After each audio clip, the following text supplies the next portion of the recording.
Welcome to the absolute pinnacle of competitive mechanics.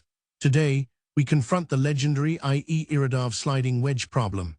It is a terrifying classic found at the back of IIT-JEE Advanced papers and elite Olympiad qualifiers. The setup looks brutally simple on the surface. We have a massive triangular wedge capital M resting on a perfectly frictionless horizontal floor. Balanced right at the peak of this wedge is a second, much smaller block of lowercase mass m. Here is the nightmare condition: there is no friction anywhere.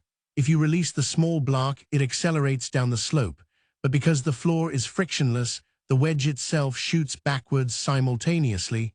The trick: find the exact velocity of both bodies the moment the small block hits the floor. Let's dig into the blueprint. The first deadly trap is assuming the wedge stands still. If you draw a standard free body diagram and solve for the block sliding down an inclined plane, you instantly fail the exam. You have to think dynamically. Because there are no external forces acting on this entire system in the horizontal plane, Newton dictates that the center of mass cannot move horizontally. By the law of conservation of momentum, the initial momentum in the x-axis is exactly zero. Therefore, as the block shoots to the right, the massive wedge must recoil violently to the left. M times v wedge must perfectly balance little m times v block. This means we are solving a complex problem inside a non-inertial relative reference frame. Richard Feynman had a brilliant way of dismantling these relative motion traps. He noted that instead of crying over the calculus of shifting coordinate systems, you should just build a strict vector map. The absolute velocity of the sliding block to a person standing perfectly still on the ground is simply a vector addition. The velocity of the block sliding down the slope, relative to the wedge, plus the raw horizontal recoil velocity of the wedge itself. Most students blindly square these speeds and add them up. But Feynman points out, the wedge recoil means the physical slope the block is sliding down is actually collapsing beneath it. The true drop angle relative to the ground is steeper than the wedge itself. We must break this into rigid x and y components to survive. Let's brutally isolate the components. Let u be the speed of the block relative to the sleek surface of the wedge, locked at an angle alpha. Horizontally, the block gains speed u cosine alpha, but it is simultaneously dragged backwards by the recoiling wedge at velocity capital V. So its true, absolute horizontal speed is u cosine alpha minus capital V. Vertically, there is no trap. The wedge doesn't sink into the frictionless floor. So the absolute vertical speed is purely u sine alpha. We now have the true Cartesian components of the block's motion to an outside observer. We have mapped the chaos into strict, predictable geometry. With the vector map built, we slam it right back into our conservation of momentum framework. The mass of the block, little m, multiplied by its true ground velocity, u cosine alpha minus v, must perfectly offset the momentum of the retreating wedge, capital M times v. We expand this dynamically.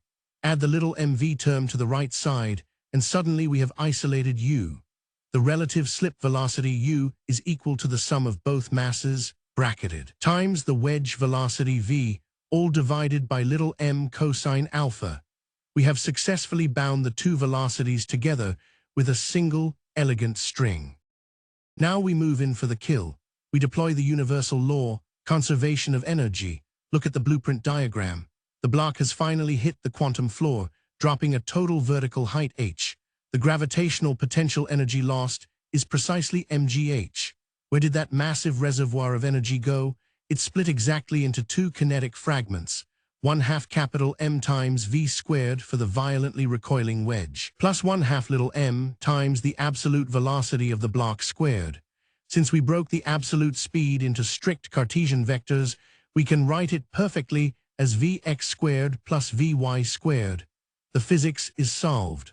All that remains is the ruthless algebraic synthesis. Let's synthesize the raw algebra. We take our vx and vy components and plug them into the energy equation. The bracket explodes outward mathematically. The square of u cosine alpha minus capital V plus the square of u sine alpha. Look at what happens to the u squared sine squared and cosine squared terms. By Pythagoras' golden trigonometric identity, They collapse beautifully into a solitary u squared. We are left with 1/2 capital M plus little m times v squared plus 1/2 mu squared minus the cross product term mu capital V cosine alpha. This is the raw mathematical skeleton of the dual body system.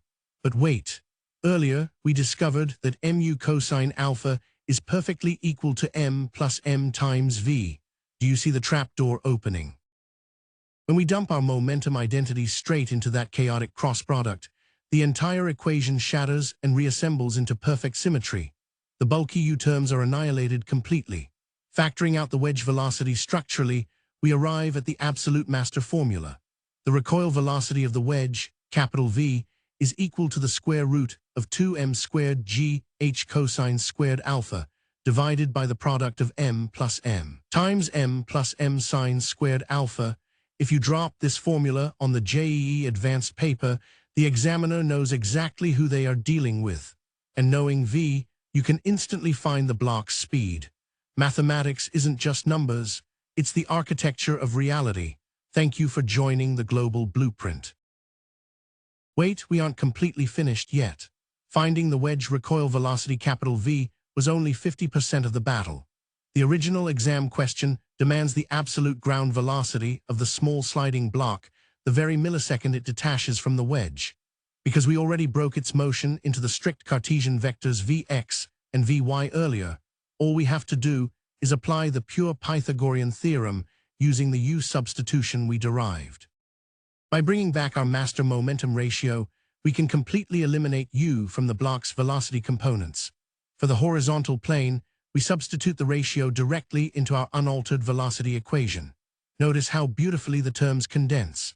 The horizontal speed of the block relative to the ground, Vx, simplifies flawlessly into the ratio of the two masses, capital M over little m, multiplied cleanly by the wedge's recoil speed V. The sheer symmetry of these derivations is profoundly satisfying. Now we attack the vertical mapping. We substitute our momentum ratio into our vertical component, u sine alpha. The sine and cosine naturally compress into a single tangent function. The absolute vertical velocity of the block, Vy, simplifies gracefully into the mass sum capital M plus little m, multiplied by the recoil velocity V and the tangent of the wedge angle, all cleanly divided by the small block's mass m. We have completely shattered the relative motion paradox into absolute, undeniable ground truth. The trap is officially dismantled. By layering the square root of Vx squared and Vy squared side by side, we arrive at the final master vector magnitude.